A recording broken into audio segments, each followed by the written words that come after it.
ಲೈಟ್ನೊಂದಿಗೆ ಒಂದು ಪೂಜೆ ಮಾಡಿರುವಂಥ ಸನ್ನಿವೇಶ. ಇವತ್ತು ಅಂಬರೀಷ್ ಅವರ 6ನೇ ಒಂದು ಪುಣ್ಯ ಸ್ಮರಣೆ. ಆದರೆ ನಮ್ಮಲ್ಲಿ ನಮ್ಮ ಕುಟುಂಬದಲ್ಲಿ ಅಥವಾ ಅವರ ಅಭಿಮಾನಿಗಳಲ್ಲಿ ಅವರು ಪ್ರತಿ ಕ್ಷಣ ಪ್ರತಿದಿನ ಅವ್ರು ನಮ್ಮ ಜೊತೆಲೇ ಇರ್ತಾರೆ ಅನ್ನೋ ಒಂದು ಭಾವನೆಯಲ್ಲೇ ಈ 6 ವರ್ಷಗಳನ್ನು ನಾವು ಕಳೆದಿದ್ವಿ.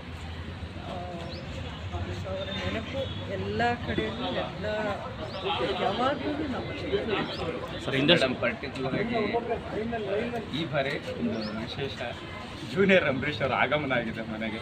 ಸೊ ಆ ಸಂಭ್ರಮದ ಗಳಿಗೆ ಮೊದಲು ನೀವು ಮುದ್ದಾಡಿದ ಕ್ಷಣ ಎಲ್ಲವನ್ನು ಹಂಚ್ಕೊಳ್ಳಿ. ಖಂಡಿತ ಈ ವರ್ಷ ತುಂಬ ನಮಗೆ ಒಂದು ಎಷ್ಟೋ ವರ್ಷಗಳಿಂದ ನಾವು ಕಾಯ್ತಾ ಇದ್ವಿ. ಅಂಬರೀಷ್ ಅವರೇ ಮತ್ತೆ ನಮಗೆ ವಾಪಸ್ಸು ಬಂದಾಗೆ ಇದೆ. ನಮ್ಮಲ್ಲಿ ಎಲ್ಲರೂ ಅದೇ ಒಂದು ಭಾವನೆ.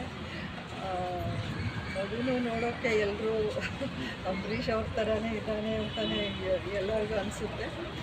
ಸೊ ಅದ್ರ ಜೊತೆಗೆ ಒಂದು ವಿಶೇಷ ಏನಂದರೆ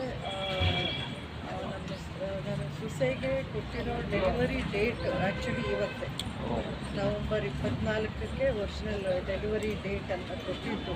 ಸೊ ಹಾಗಾಗಿ ನಮ್ಮೆಲ್ಲರಿಗೂ ದೃಢ ವಿಶ್ವಾಸ ಇದು ಅಂಬರೀಷ್ ಅವರೇ. ಏನಂತ ಕರೀಬೋದು ಅನ್ನೋಂಥ ಕುತೂಹಲ. ಇಲ್ಲ, ಇನ್ನೂ ಅದು ಅವರು ಡಿಸ್ಕಸ್ ಮಾಡ್ತಾ ಇದ್ದಾರೆ.